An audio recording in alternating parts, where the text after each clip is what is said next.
Ladies and gentlemen, you're welcome to this edition of the Primetime Newscast on Equinox Television, live from our headquarters in Cameroon's economic capital, Douala. I am Babler Jonathan. In our top stories in this edition of the news, a good part of Cameroon's political capital, Yaoundé, has been in the dark for close to 1 week today, and the situation as a result of power failure has triggered a devastating consequences on inhabitants of the political capital, Yaoundé. Also in this newscast, we'll continue with our series on bad roads out of the in the Republic of Cameroon. We'll be talking about some roads here in the economic capital, Douala. And out of the country, a court in Belgium is investigating an orphanage over alleged child trafficking or trafficking and abduction of children. Those were our top stories.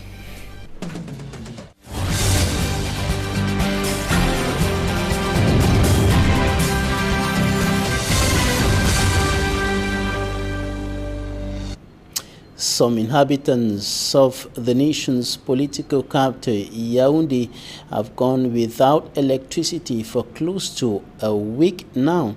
And of course, this situation has triggered damaging consequences on the inhabitants, especially those doing a business. Hemin Iluga has more. It is already 1 week now that some inhabitants in Yaoundé go about their daily occupations without electricity. A sad situation which leaves the victimized dwellers question the emergence of the country. Depuis pratiquement une semaine, on n'a pas de lumière.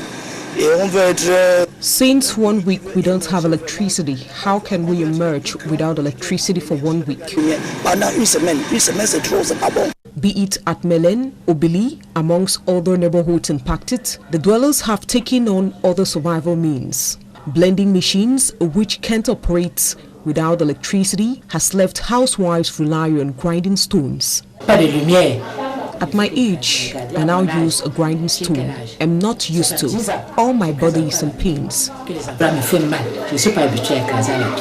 According to the electricity provider in Cameroon, the Yaoundé power shortage incident is as a result of the BSCM post failure in Yaoundé, recorded on the 7th of August 2019. By so doing, penalizing 25% of consumers, while traders and clients on your part face the situation with lots of frustration. Housewives say they are left stranded, seeing all their reserves in refrigerators get bad. I had a feast, but all what I reserved got spoiled in the refrigerator due to no lights. Yesterday, I bought cake for my child and stored in the refrigerator. After the power shortage, the next day, I discovered that the cream on the cake was stinky. La crème dégagée, en fait. Cette affaire de lumière nous pénalise. This electricity issue is truly penalizing because I can't sell without electricity. And with hopes every day that it could be reestablished, nothing is done. Quand on arrive, il n'y a pas toujours la lumière. Others now rely on generators, and they say it's not at all favorable, as it exposes them to lots of expenditure in fueling the said generators. Nous avons donc sollicité. We have laid hands on a generator to ease our activities because we don't know when it will be resolved. I have been obliged to take a generator, and with the fueling, it's not easy. It's catastrophic. I have sold generators this recent days to my benefit. Totally fed up with it all, since 1 week now, the dwellers call on President Paul Biya to intervene. Really, what has been said by the president to be done should be respected, because he promised that Cameroon would be the biggest power supplier in Central Africa. Seeing all this is annoying. As it's now, the electricity provider states that the hitch has been resolved at 60%. Meanwhile, 30% of work is yet to be completed, the finishing which would only be done in 6 months' time. Inhabitants of the Kuse locality in the Mbam division of the Central Region of Cameroon are complaining over the destruction of their houses as a result of activities of a company in a quarry in the locality, and the company has been using explosives to split stones. Some of the stones have been destroying houses around the quarry. Details with EQUINOXE. Perforated walls of homes, destroyed toilets and roof sheets are consequences of explosives used by miners to exploit stones on hills in Kuse, around Ntui, in the Mbam division of the Central Region. Whenever there are explosions of these stones, we are touched, especially us closest to the mining site. Quand il a commencé les tirs, on a senti que les maisons ont bougé. We discover that houses are often shaking as a result of the strong vibration created by these rock explosions. Some large stones catapulted by the process fall and destroy our roofs. I am a victim. Qui a saccagé ma maison, vous voyez les pierres sont sur la maison partout. Kuse village, situated between Betamba and Kela in the Mbam division, is made up of mostly the old who do not support the loud explosions and shots from the mining hills. Those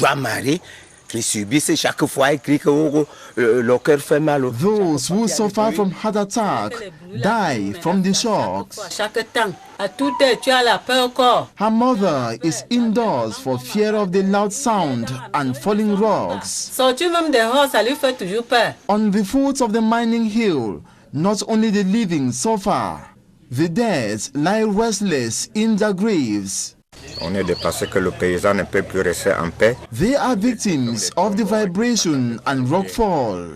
Upon alerted, personnel of the mining enterprise, accompanied by administrative authorities, descended to the scene to listen to the victims. With a hidden camera, we captured the worries of the disgruntled people.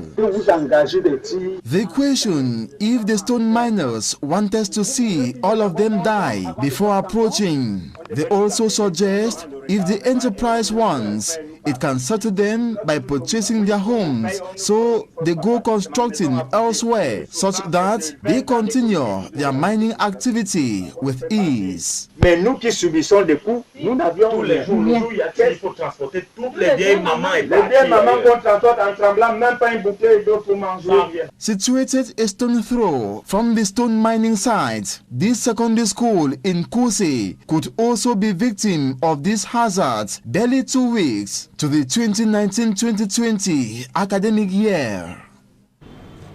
Circulation is yet to return to normalcy at the east entrance into Cameroon's economic capital, Douala. Circulation has been perturbed in that part of the city as a result of rehabilitation or construction works going on there. And of course, the company executing the project is now rehabilitating some by roads in order to reduce the heavy traffic jam witnessed in that part of the town of Douala for for a long period of time now. And Governor Samuel Vahadibois was there to evaluate the execution of the works instructed by the Public Works Minister Emmanuel Ngannou during his last visit to Douala. Rehabilitation works have barely commenced on some of the by roads at the east entrance into Douala to reduce the heavy traffic jam that has paralyzed circulation along the section of National Highway number 3 under construction. Littoral Governor Samuel Vahadibois is on the site to evaluate the work done a week after Public Works Minister Emmanuel Ngannou criticized the Chinese company executing the construction works over technical flaws and gave firm instructions for the by roads to be quickly rehabilitated to decongest the highway. When you have the solution of the deviation, yes, you have now the possibility of making all the other vehicles to go without any constraints. And we are sure that today the trucks have a problem of traffic in this way. But the emergency case was one we have seen today, and we are sure that before 2 days or 3, we will have a good way of deviations. Some technicians of another construction company, Razel, accompanied the governor to the site, and we tried to find out the reasons for their presence with regards to the incompetence of the Chinese company highlighted by Public Works Minister Emmanuel Ganun-Jomesi during his last visit. I'm not on the field to compare the competences. I went to the field to be sure that the emergency case that we have already begun. That's why I was there. The competence is not at my level.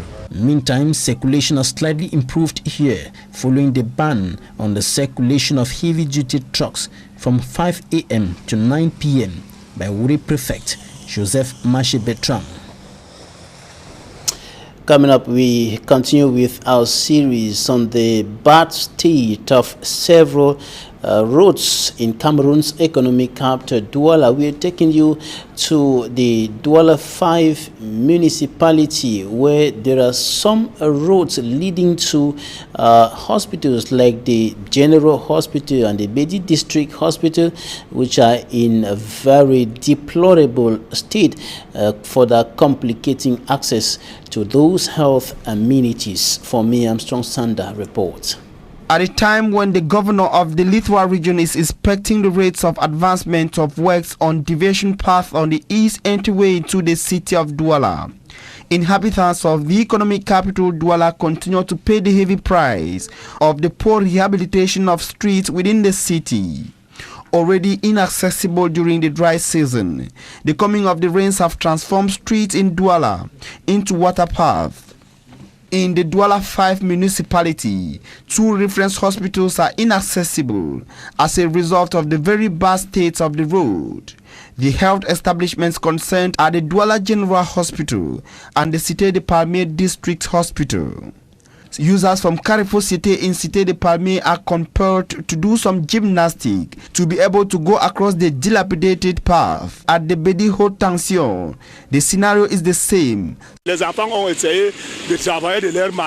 Locals say they have tried severally to fill the potholes without success. At the Bedi Haute Tension, the scenario is the same, slowing circulation and causing untold traffic congestion, despite the cry of road users. Closer to the area is the Makepe Cour Supreme, where water and mud have replaced doors on the main street leading to the Douala General Hospital.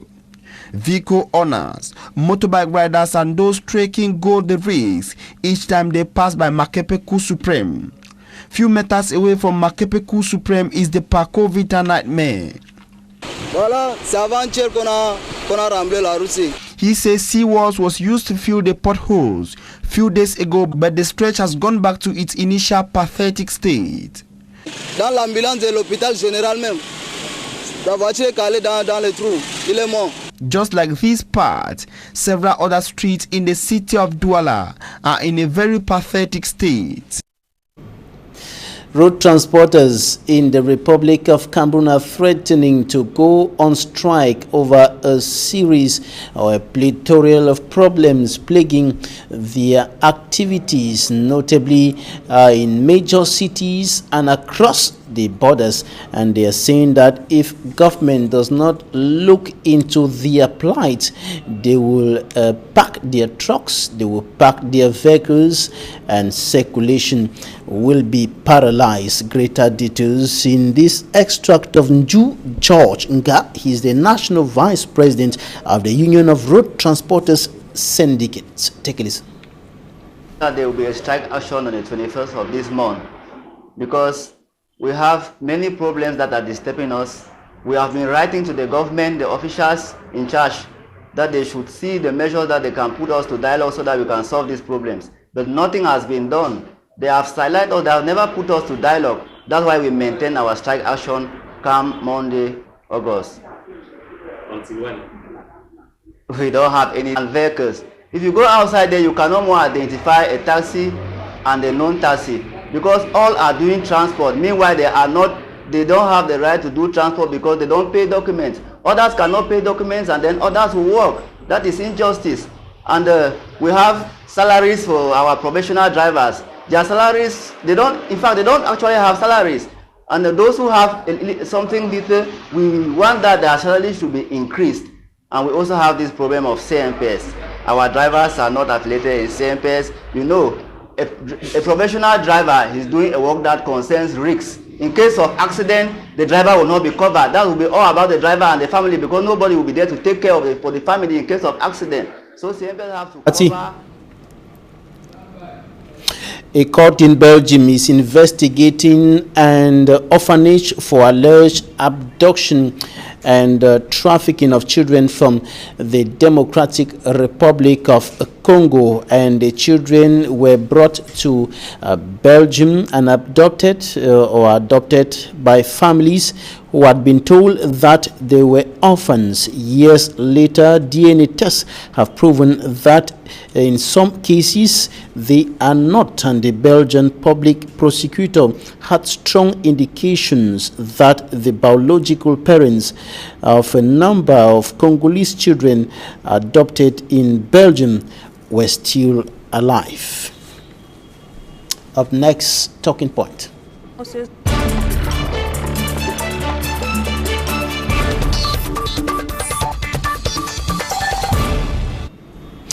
We are receiving Sheikh Umaru Mwafon. He is a Muslim scholar.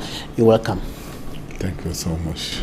You saw in those reports the situation of roads in the Cameroon's economic capital, one of the major cities of the country.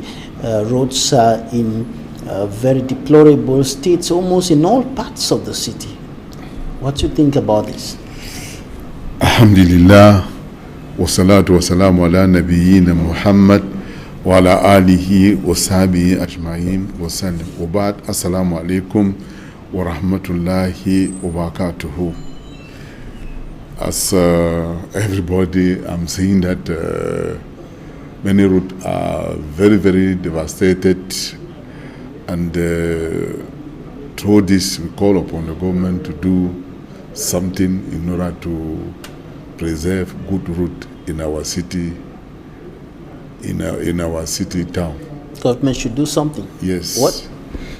What should it do? By investing more in constructing very good routes, by choosing the good company who can make a very good route, by bringing a very good study, who will study the way that they can make the route in Douala in such a way that it can stay for a very quite long time. Recently, yes. you must have heard the Minister of Public Works, Emmanuel Ngannou-Njumisi, asking some questions on the field. He is in charge of this area, in charge of public works, construction of major roads like the one at the east entrance into the town of Douala. And you heard him asking questions. This company is from where? Where did they start doing this kind of work? And so on and so forth. When you heard those questions? Yes, I mean that really the minister is not aware of those who are constructing route in our country. But really, he may know them. Really, he may know them. And then they may choose the best company or a very, very good plan of constructing routes. We cannot lack technicians who can study the case of a Douala, knowing that there is too much rain in Douala, and then they may make routes who is adapted to the climate. And roads, now looking at roads within the town, we saw in that report by Fomi Armstrong Sanda, roads leading to two important health amenities, the Douala General Hospital and Cité de Palmiers District Hospital, in very bad state. Yeah, it's very, very deplorable. If patients are being transported to that hospital, it can possibly die on the way. Yeah, it is very deplorable. They may do something very quickly, such a way that we can live very well in Douala. All right, let's talk about the situation in the northwest and in the southwest regions of the country. For the past weeks, we have been talking about back to school as we gradually move towards September 2nd, when pupils and students will be expected to resume to go back to school across the country and the northwest and southwest regions as well. But the situation in the northwest region has been deteriorating, and the security situation remains very delicate. What do you think about all the campaigns that have been going on? Children should go back to school and so on. Are you also campaigning for back to school? Yes, we are doing so much. We are doing more in order for all the students, for all the Cameroonians to go back to the school.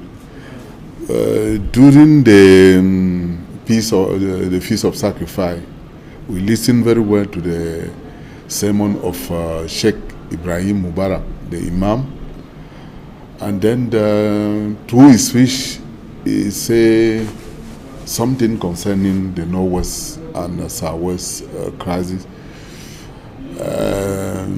He called upon all the religious leaders to go through the bushes in the Northwest and Southwest and preach peace.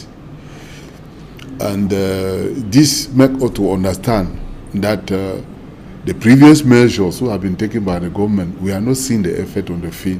The religious leaders should go and preach peace in the bushes. You know, in the bushes there are IDPs and they are the separatists who are there. Yes, where a religious leader can get in, a politician cannot. So, through his speech, he said this, he explained very well. He said the government has created a commission of bilingualism, multiculturalism, and living together. Right now, we are not seeing the effect. He also created the disarmament commission. Right now, we are not seeing the effect. But now, we call upon the government to create a religious commission composed with all the authorized religion in the country, gather them in such a way that they can go on the field and preach to people. Because you see, many people has been discredited. The traditional ruler have been kidnapped. Their palace have been burned down. It means that they are no more credible because some of them have a part. But religious leaders are neutral. They are neutral. So they can do more than what all those people can do. And then we experimented it because many people are doing things without knowing exactly what is the position of the religion. No, the commissions you cited earlier, the bilingualism commission has been on the ground working in the ambit of its assignments. The disarmament commission has also been on the ground, and recently some of the persons were presented to us. There are people in the different centers in the two Anglophone regions of the country who have dropped their guns and they are now in the centers undergoing rehabilitation. And now you are asking for another commission. Yes, because some people are tired of commissions. They want concrete actions. Yeah, concrete action. The creation of that religious commission is among the concrete action. Because yes, we have seen those who lay down their weapon and come back to the normal life. But crime, people are still dying. People are still dying. It means that we want the total peace in such a way that... It means those measures are not working. Is that what you're saying? It is working, but it is not really totally effective because we are see on the field, people are dying. The situation is deteriorating. Yes, the situation is continuing to deteriorate. Yes. We see the military who are dying. We see the local population who are dying for nothing. And then the government may think very deeply about what Sheikh Ibrahim Mubarak said by gathering the religious without any different, all those from who all are denominations, for all denominations, either Catholic, Protestant, Muslim, gather them and then make a commission in such a way that they can go on the field and talk to the people. Yes, because many people are doing things without knowing that it is not good in the religion. Or what should they tell the people? What should they tell the separatists, for example? Yes, for the separatists, they may know that we all are from the Almighty, Allah the Almighty, and to Him we will return. And anything, even anything that we are doing, we are going to answer for.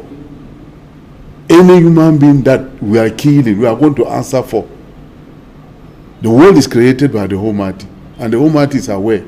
And then we may change. If we don't change our behavior, the Almighty will not change the situation.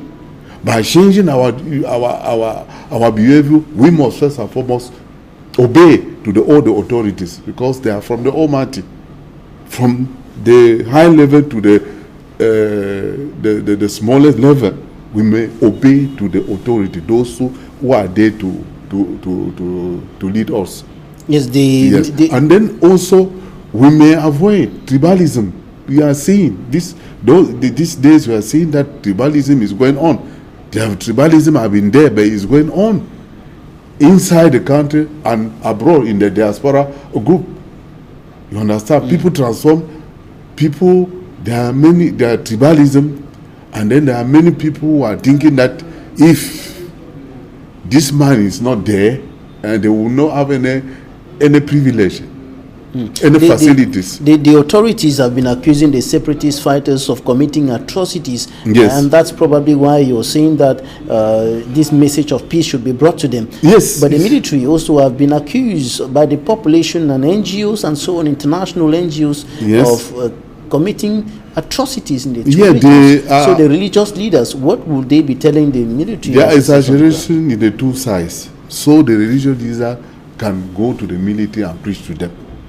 They will tell them to fear Allah the Almighty, because no matter what Almighty they are right now, they will answer for all their wrongdoings in front of the Almighty.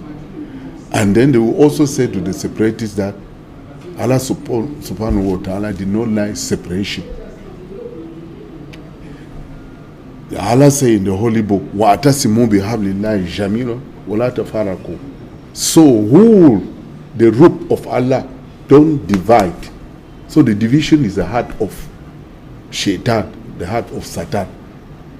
So the Almighty wants people to be united, and when we are united, we are stronger.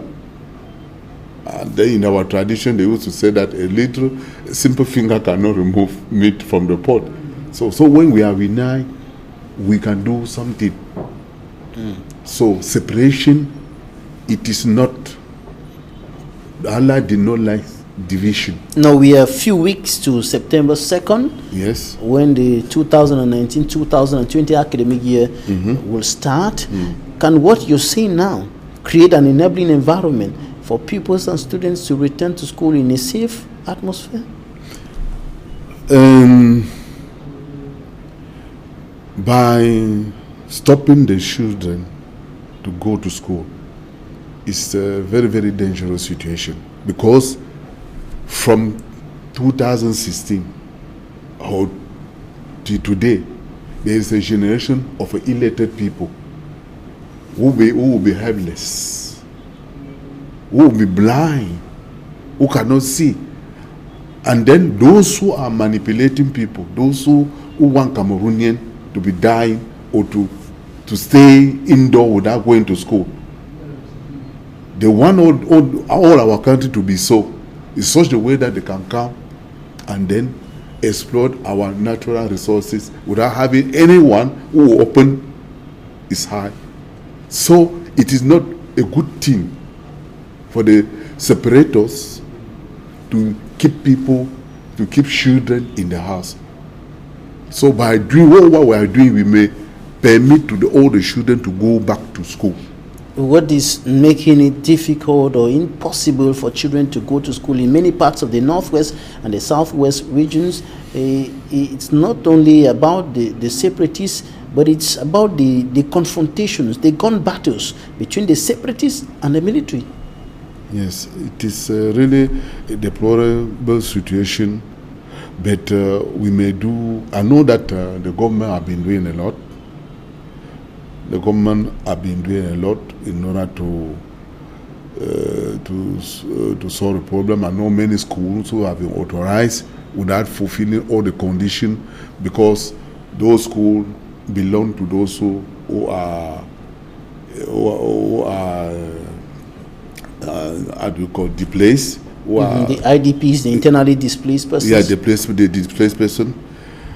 Here in the littoral region, I know, in Kompuna, in Lum, where the school was in Tombe has been transferred to Lum, and then was functioning very well. What should be done so that children can go back to school September in the northwest and southwest? What we have to do is what we have been doing is to moralize people and to tell them the bad effect of the children to stay indoor without going to school.